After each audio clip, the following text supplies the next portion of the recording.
The NATO leaders have just agreed to increase their defense spending all to 5% of their GDP. This is something that Donald Trump has been demanding. But Danny, there's this huge divide between Trump and Europe. This can't possibly be happening. I can't believe my eyes. This is fake news, Danny. No, I'm sorry. I couldn't help No, myself. It's true. And then, I mean, the commentary from Donald Trump himself when he was speaking was, oh, NATO is going to be very strong under us, meaning under his leadership. And then it got weird. We know Mark Rutte is Trump's man. He is particularly predisposed to being aligned with Donald Trump as an individual, but this, I think, expresses just how deeply subordinate NATO is as essentially an arm of the United States.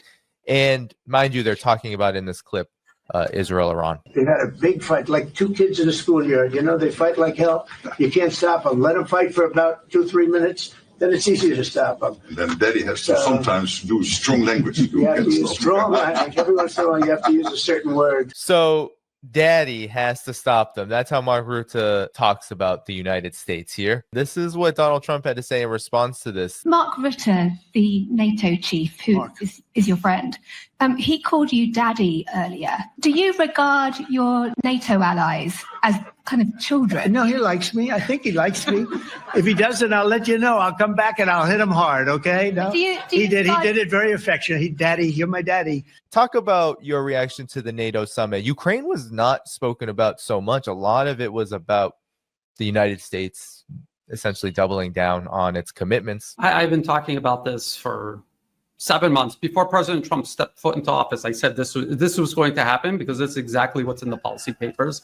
And that's where policy comes from. It doesn't come from President Trump's brain or the neocon warmongers that he surrounds himself with. These are all just facilitators of this policy. It doesn't matter if it's a Republican or a Democrat. It doesn't matter if they're senile or conscious of what they're doing. There's one policy. It's produced by corporations and financial institutions in these think tanks. They put these plans on paper that are almost always public, and then they implement it chapter by chapter, line by line.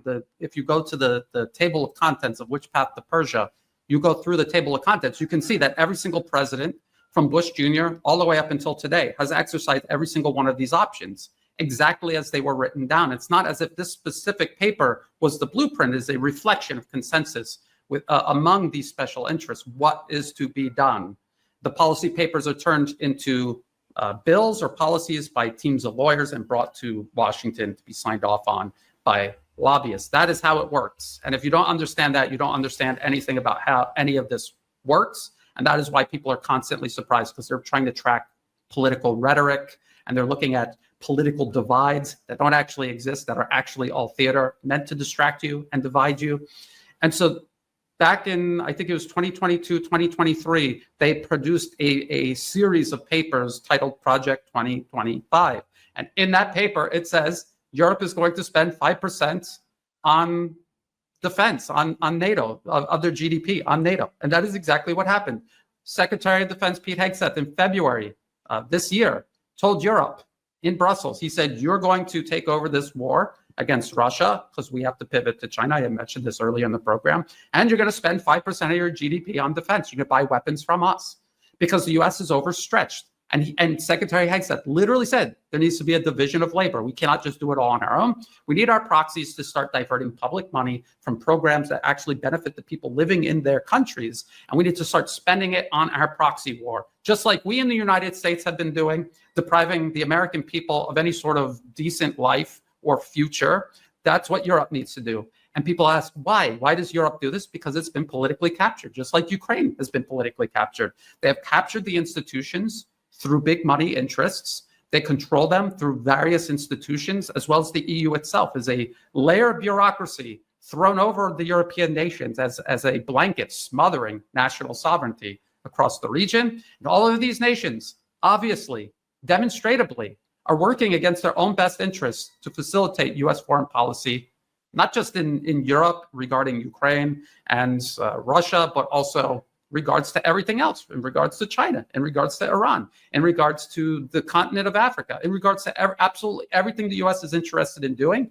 They get their proxies to pay the price for them. That's how empire has always worked. today is a modern day empire. So when they talk about the Europeans being children, well, they're imperial subjects. They're vassals, as we have been warning. And the scary thing is, though, it's all accelerating very quickly, very recklessly, because again, I've been on your program, Danny, we've talked about this. They're out of time. They see multipolarism rising. They see China exponentially rising. And they know the window of opportunity to do this is to reassert themselves is closing. Once it's closed, it's irreversible. So that's why they're rushing through this. Whether it's going to work or not, they don't care. It's better to try it. Everyone else is going to pay the price for it. They will be the last ones to pay the price for it. Their proxies will pay. American soldiers will pay. The American public will pay. They will be the very last people to pay. So there's no reason for them not to try. The message that Donald Trump posted from Mark Rutte himself sent to Donald Trump. This is just ridiculous. This is Donald Trump posting on his Truth Social from Mark Rutte, a message. Congratulations and thank you for your decisive action in Iran. That was truly extraordinary, something no one else dared to do. It makes us all safer. You're flying into The Hague with another big success this evening. It was not easy, but we've got them all signed on to 5%. Donald, you've driven us to a really, really important moment for America and Europe and the world. You will achieve something no other American could get done in decades. Europe is going to pay in a big way, as they should, and it will be your win. Safe travels, and see you at the dinner. He just said what I said, didn't he? He's also showing the truth about these negotiations. There are no negotiations right now, mind you. And now he is pointing at Vladimir Putin. He says NATO is not a ripoff, and Putin is the more difficult partner in ending the Ukraine conflict. This is from the Wall Street Journal. So I mean, to the point of, I'm not even kidding, absolute exhaustion. I'm physically and mentally exhausted trying to warn people about this. Again, before President Trump even stepped foot into office, his nominee for vice president, J.D. Vance, was saying, we're dumping the war in Ukraine on Europe. We're not ending it because we need our weapons to go fight China. That is literally what they're doing right now. That is what we see unfolding right now. They, not me, I didn't warn you. They told you, but people were just hearing what they wanted to hear. And in many times, they just imagined things that were never even said in the first place. I know people that genuinely believe President Trump was going to possibly even dismantle NATO or walk away from NATO. And that was just again, theater to panic people into doubling down on supporting NATO and creating public support for NATO. That's all it was. It was theater. People have to remember, go to YouTube, type in Donald Trump WWE. He is a performer. He does theatrics. He has done it for years and years of his life. He had his own reality TV show, which had nothing to do with reality. It was all scripted. That is how he does business. He made his living in real estate and in casinos. Why do people believe that this is a man that was going to change anything? It just, at face value, was absurd. It was an absurd proposition from the beginning. It is not how the U.S. government works. Even if he genuinely did want to change everything, there is no power in the White House or in Congress. These are people that sign off on things just to make it official, and they are people who sell it to the public. The policies are devised by these corporations and these think tanks. That's where people need to focus. They want to change anything, they need to change that aspect of it. And when I always talk about this, I always hear people moan and groan and roll their eyes. The corporations that you give your paycheck to every single month, they're the ones creating the problem. Those are the people you need to undermine. It doesn't matter what you say or do in Washington. Those interests, you need to undermine support for them. And it's very easy for you to do it. You just stop giving them your money and find alternatives.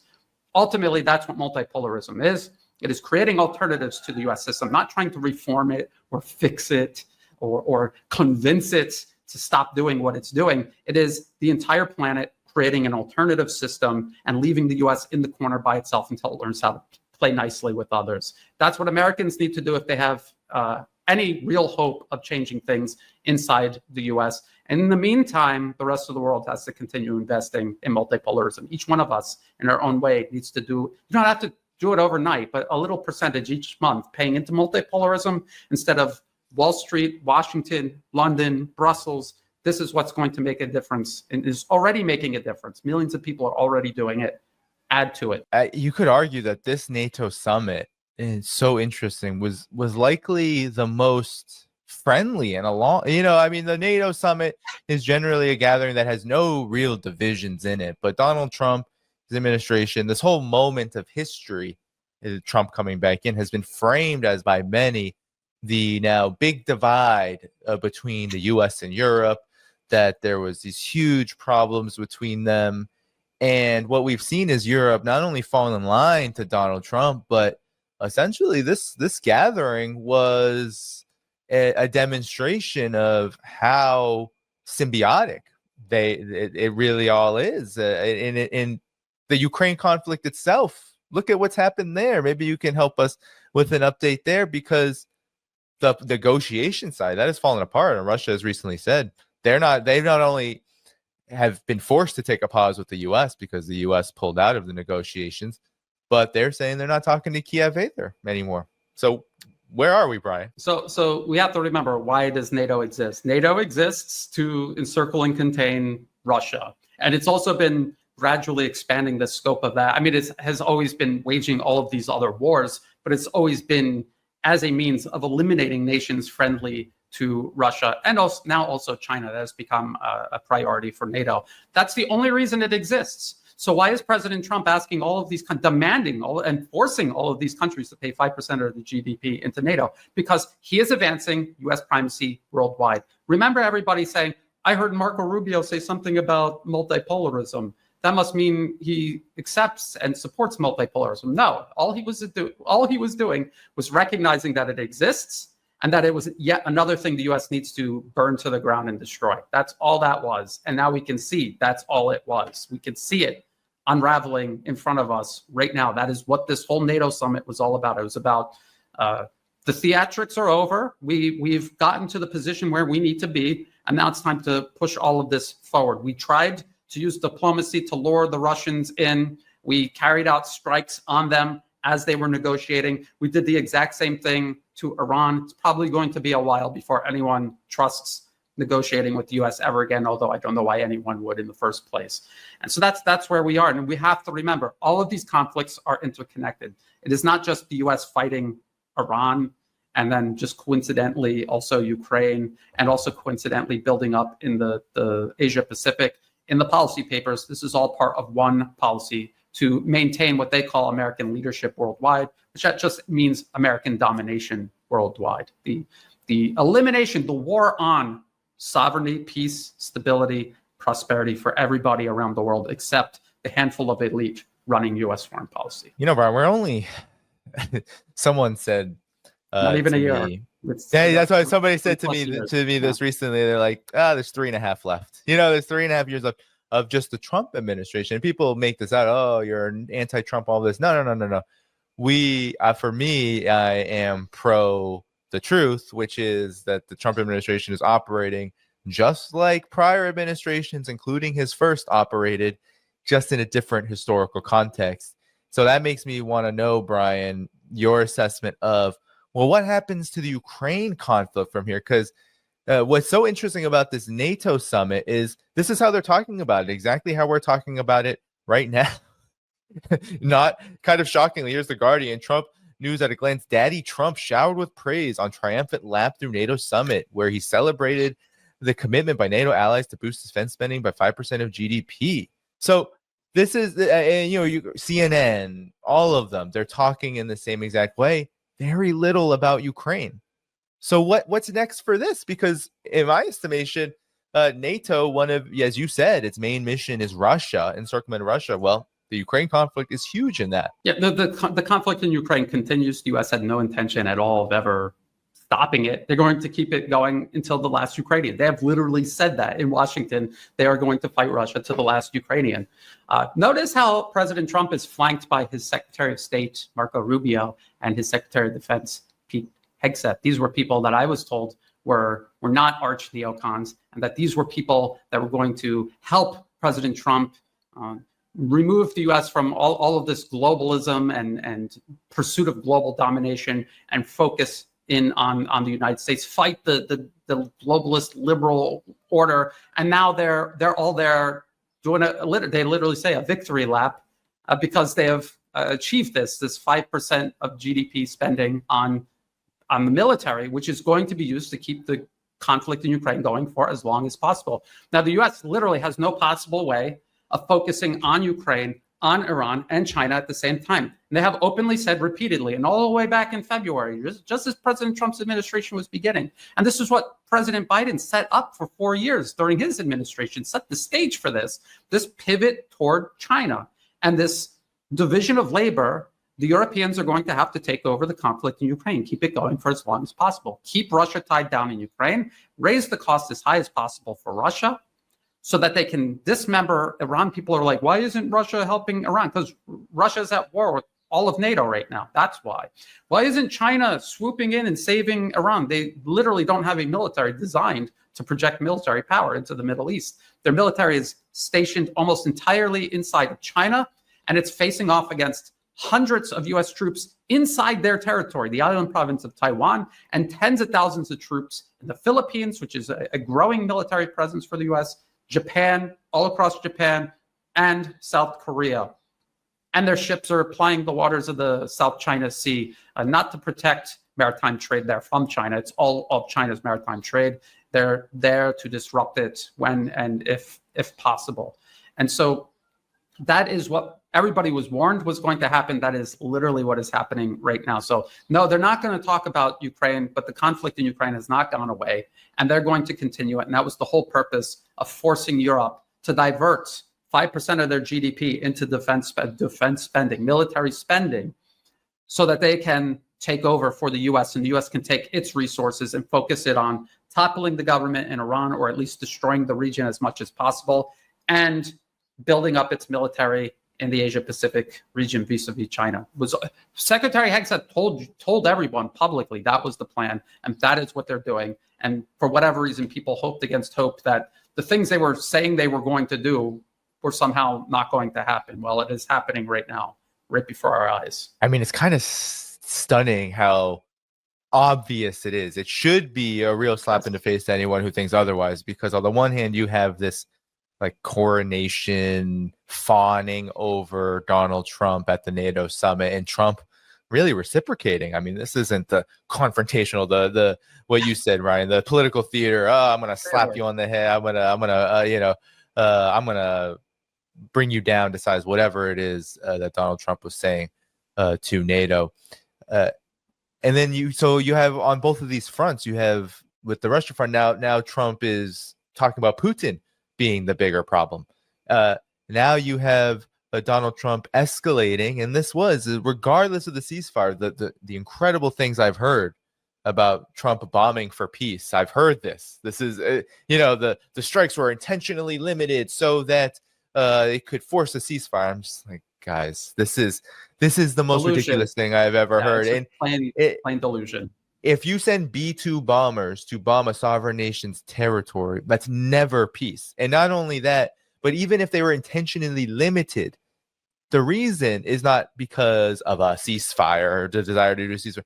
The reason is these strikes were obviously to feel out what's going on, what are the actual capabilities, / maybe the United States actually is kind of limited right now and does not want to use all of its resources for something like this.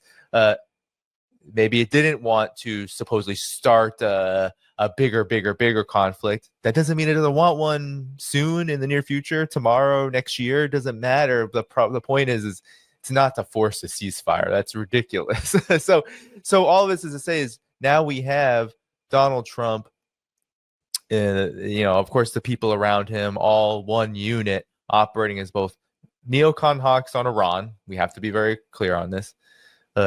With Russia, it doesn't look any different from the Biden administration. Look at the attacks just before the so-called 12-day war, Israel and Iran, Brian. What did we see? We saw Ukraine deep into Russian territory with these drones, bombing Russian bombers, striking Russian bombers. It's just on and on. Not Ukraine, though. Not Ukraine, because the New York Times already revealed from 2014 onward, not 2022, 2014 onward, the CIA took over the intelligence agencies that carried that attack out. There are U.S. generals at a military base in Germany overseeing the entire chain of command in the Ukrainian military. This is a U.S. war fought through Ukraine, just like it is a U.S. war being fought through Israel, against Iran, and just like it is a U.S. war that will be fought against the rest of China through the island province of Taiwan and also the Southeast Asian archipelago nation of the Philippines. So this is the reality. People need to see this. And if they were,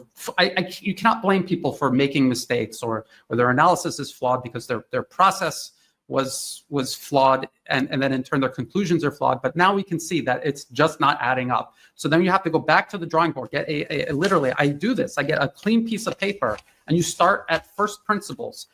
Where does all this policy come from? Who actually has power and leverage? And what is it? Where is it coming from? Or where are you getting it from? Money and guns is how human power has always been. Weapons and wealth. And then today it's money and guns. That is where power comes from. So look at who has the most of that, and that's where the power is flowing from. It's not from some artificially tanned real estate developer in the White House. It's not coming from him. It's coming from obviously somewhere else. And so people need to be more realistic about how they assess this and analyze it, and then they can draw the right conclusions. And our job, Danny, you and me, our job is to raise awareness of this, to warn people. And we have been talking about this for years. We warned people this is exactly what was going to happen, and now it's happening. So now I hope that everyone, at least now, is on the same page. And you have to ask yourself, if you're not on the same page, why is it? Is it because you have actual evidence to the contrary that none of this is true? Or is it because this is a truth you want to believe in rather than just facing the actual truth? People really have to ask themselves that question. Every time you have to draw a conclusion, you should ask yourself, is this because it's the conclusion I wish it was, or is it because there's sufficient evidence to support it? We have to do that. Putting hope on anything that the United States is doing as a regime, as a political regime, foreign policy establishment, and of course the forces that truly control it, is really a waste of time with what is really needed, which is spreading the truth, providing people with the information they need. That's the aim of its true alternative independent media. And of course, all the other steps, the ones that you mentioned earlier, Brian, and in terms of connecting with the multipolar world, and of course all the activity that's needed to really demand and make changes on the current leadership and here in the collective West. That's what's needed, because here you have Donald Trump. It's so obvious now, looking at providing Kiev with more Patriot missiles, right? But this is what's really interesting is Donald Trump met with Vladimir Zelensky for 50 minutes, and he said he's looking to provide Patriot missiles that Ukraine needs, and Vladimir Putin really has to end the war. So he now doesn't even sound any different from Joe Biden on Russia. This was what people were hanging on to. And in just a matter of 6 months, everything is, even on the rhetoric side, even on the PR side, it's all different now. Everything is falling into line, and we see that the United States as an empire, not the people, not the whatever, it's this empire. They are consolidating in really looking to do exactly as you said, Brian, divide the labor and see what's possible. They tested a little with Iran. They're continuing with Russia. And of course, we're always going to be having to pay attention with China, because we've got a long way to go in just the Trump administration alone. And a lot has already happened. Yeah, I mean, just regarding Ukraine, when Trump became president, what the U.S. began doing is just laundering all of its escalations through Europe. That's all they did. So when you see NATO member nations trying to seize tankers carrying Russian hydrocarbons, that is ultimately being presided over by the United States. The U.S.